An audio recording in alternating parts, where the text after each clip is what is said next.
Bien le bonjour à toutes et à tous, très heureux de vous retrouver. On démarre tout de suite avec ces messages de félicitations au président Alassane Ouattara à l'issue de la présidentielle en Côte d'Ivoire. Il me plaît de vous adresser mes vives et chaleureuses félicitations suite à votre réélection à la magistrature suprême. J'y joins mes vœux de succès dans l'accomplissement de votre mandat, le président de la Guinée-Bissau, général Sissoko Embalo. Un autre communiqué émanant de l'Arménie cette fois. Je vous félicite chaleureusement à l'occasion de votre réélection à la présidence de la République de Côte d'Ivoire. Je vous souhaite une bonne santé et plein succès, ainsi que la paix et la prospérité durable au peuple ami de Côte d'Ivoire. Signé le président de l'Arménie, Armen Sarkisyan. Le portrait de l'ancien Premier ministre Amadou Coulibaly désormais à l'entrée de la primature. Il est aux côtés de tous les anciens Premiers ministres de la République. Le Premier ministre Ahmed Bakayoko a officiellement posé hier le faciès de son défunt prédécesseur lors d'une cérémonie spéciale pour un hommage particulier. Mama Traoré. La primature, cheville ouvrière du pouvoir exécutif, organe au cœur de l'action gouvernementale. Depuis sa création en 1990, 8 personnalités ont eu à diriger cette institution. Il est de tradition, lorsque ces serviteurs de la nation ne sont plus en fonction, d'afficher leur portrait photo dans la galerie du hall du bâtiment principal de la primature. Ahmed Bakayoko, actuel chef du gouvernement, a tenu à poser ce mardi celui de son défunt prédécesseur Amadou Coulibaly, avant de s'incliner une fois de plus devant sa mémoire. C'est une cérémonie traditionnelle de pose du portrait des anciens premiers ministres pour nous souvenir de leur contribution à l'action gouvernementale. Et dans le cas spécifique du Premier ministre Amadou Gon qui nous a quittés, cette cérémonie revêt un caractère tout particulier car elle nous donne l'occasion de saluer sa mémoire et de lui rendre un grand hommage pour le travail qu'il a abattu ici à la primature pour le bien du peuple de Côte d'Ivoire. Qu'il repose en paix. Amadou Coulibaly a exercé les fonctions de Premier ministre, chef du gouvernement, ministre du budget et du portefeuille de l'État du 10 janvier 2017 au 8 juillet 2020, jour où il a rendu l'âme à l'issue d'un conseil des ministres. C'est un nouveau code qui vise la propagation des agents pathogènes émergents et réémergents qui constitue un défi de santé publique. Il a été adopté ce mardi par le Sénat, une adoption à l'unanimité en commission. Il vient apporter des réponses à de nombreuses problématiques telles la gestion des crises sanitaires dans le monde animal. Kader Sogodogo. La Côte d'Ivoire adapte sa législation aux réalités nouvelles de la santé publique vétérinaire. Le pays se dote d'un programme mondial visant à améliorer de façon durable la performance des services vétérinaires. Des paramètres nouveaux sont pris en compte. Moussa Dosso, ministre des Ressources animales et halieutiques, émissaire du président de la République devant le Sénat, présente quelques innovations. Le présent projet de loi vise à faire une révision des dispositions existantes à la lueur des évolutions régionales et internationales notamment. L'analyse des risques sanitaires à l'issue de l'étude de l'évolution des maladies animales en général et des zoonoses en particulier. L'actualisation de la liste des maladies réputées légalement contagieuses, la mise sous surveillance des animaux suspects, la prise en compte des acteurs intervenant en cas de crise sanitaire, la quarantaine et la sécurité aux frontières en conformité avec l'application du principe des précautions, la pharmacie vétérinaire, l'organisation de la profession vétérinaire. Cette séance a été marquée par la sortie de la salle des sénateurs membres du groupe parlementaire PDCI-RDA parce que n'ayant pas pu finir la lecture d'une motion. Cela ne remet pas en cause leur participation aux travaux du Sénat. Notre démarche reste toujours la même, c'est donner l'information et solliciter tous les sénateurs pour nous soutenir et mener les négociations et les dialogues qui conviennent pour qu'on puisse obtenir la libération de nos collègues. Pour le président de la Commission des affaires sociales et culturelles qui présidait la séance, il faut s'en tenir aux règles de fonctionnement de l'institution. Mais nous étions à plus de la moitié du temps et pratiquement toute l'intervention était centrée sur le fait que les collègues soient détenus, assortis de protestations. Je ne pouvais pas laisser passer cela puisque ce n'était pas le lieu. Et j'ai indiqué que ce n'était pas le lieu. C'est pour ça que j'ai interrompu le collègue pour dire que s'il veut bien intervenir sur l'exposé des motifs, je suis d'accord. Mais s'il s'agit d'ériger le Sénat ou alors le siège de la Commission en un forum de protestation d'un parti politique, ça je ne pouvais pas l'admettre.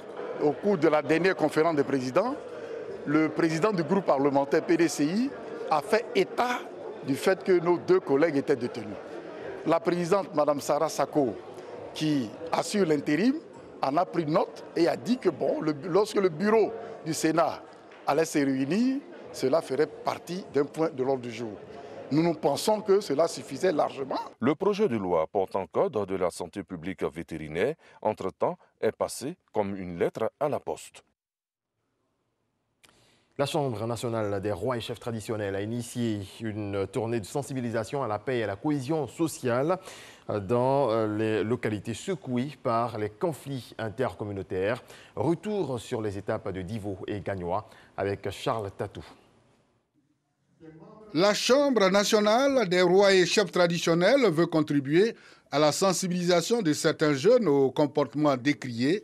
D'ailleurs, principaux acteurs des affrontements intercommunautaires qui ont eu lieu dans certaines localités avant, pendant et après l'élection présidentielle.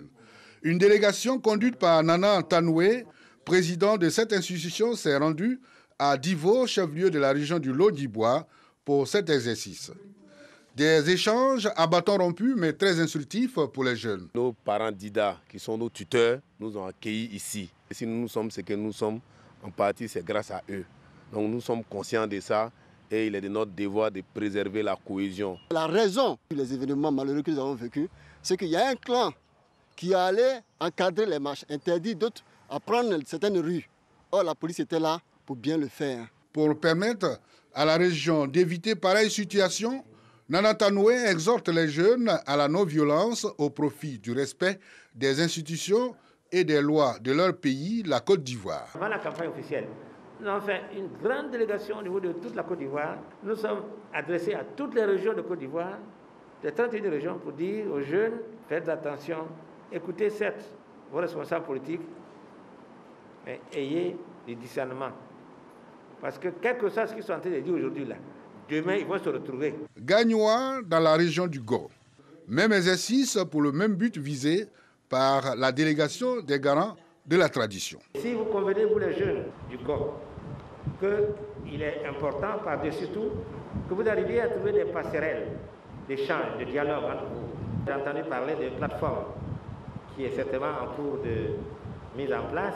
Dans le Lot d'Ivoire, ils ont conçu ce qu'ils ont appelé la charte de non-violence.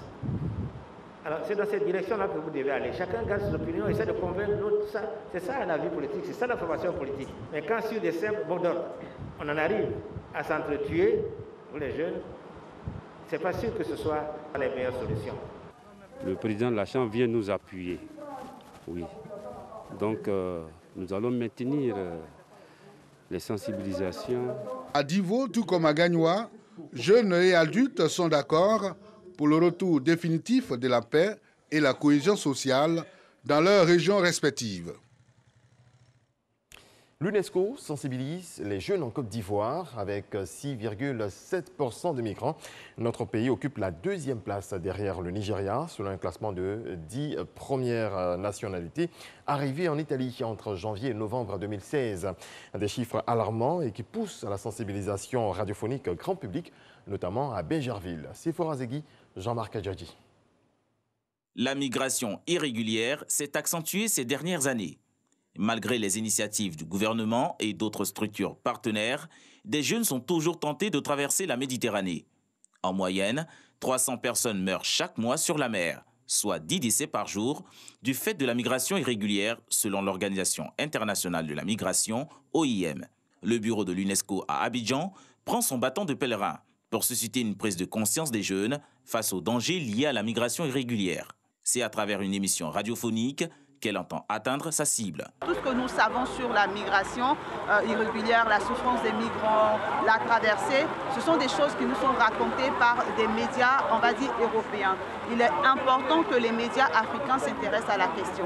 C'est la raison pour laquelle l'UNESCO organise des journées de sensibilisation et d'échange entre les jeunes, les journalistes, mais également les ex-migrants qui expliquent leur expérience. Pour montrer les dangers de la migration irrégulière par le Sahel ou la Méditerranée, aux potentiels candidats, ces ex-migrants racontent leurs mésaventures. Le travail qu'on nous donne au noir, comme on le dit, est vraiment difficile parce qu'il faut s'arrêter pendant 8 heures du temps en train de laver les assiettes qui sont en tonnes. C'est vraiment difficile. Au chantier aussi, même dans l'hiver, tu travailles, même si tu n'as pas de gants. Ah, pardon, j'ai pas de gants. Il dit, bon, tout compte fait, il faut te débrouiller. Je te paye pour l'heure. C'est compliqué. Donc vraiment, c'était vraiment compliqué. Puis le fait de ne pas avoir une statut légale sur le territoire, ça me donnait du stress. De retour en Côte d'Ivoire, la réinsertion de ces jeunes a été un succès. La Direction générale des Ivoiriens de l'extérieur enregistre 1 200 000 jeunes migrants ivoiriens. 7 000 sont revenus en Côte d'Ivoire grâce à des mécanismes mis en place par ces structures. Pour tous ceux qui ont été en situation d'extrême délicatesse, l'État ivoirien a pris sur lui de les faire revenir. Quand ils reviennent, il y a aussi des projets de réintégration auxquels nous sommes autour de 1300 en termes de projets individuels et aussi autour de 1300 pour les projets collectifs. Le bureau de l'UNESCO à Abidjan, en initiant ces échanges avec les jeunes, s'engage à mettre en œuvre le projet d'autonomisation des jeunes en Afrique grâce aux médias et à la communication. Il a pour but de lutter contre la migration irrégulière et la traite des êtres humains à travers une série d'actions, y compris des campagnes de sensibilisation et d'information sur les risques migratoires. La Banque populaire et le Fonds de garantie et de PME, de crédit aux PME, s'engagent à soulager les petites et moyennes entreprises. Les deux entités viennent de signer une convention qui vise en effet à définir entre les parties un mécanisme pour faciliter l'accès des PME au financement proposé par la Banque populaire aux meilleures conditions du marché. Jean-Louis Bongo. C'est une signature qui s'inscrit dans la droite ligne du programme du gouvernement sur les années 2020-2025, dont l'un des piliers est la création des richesses à travers les emplois.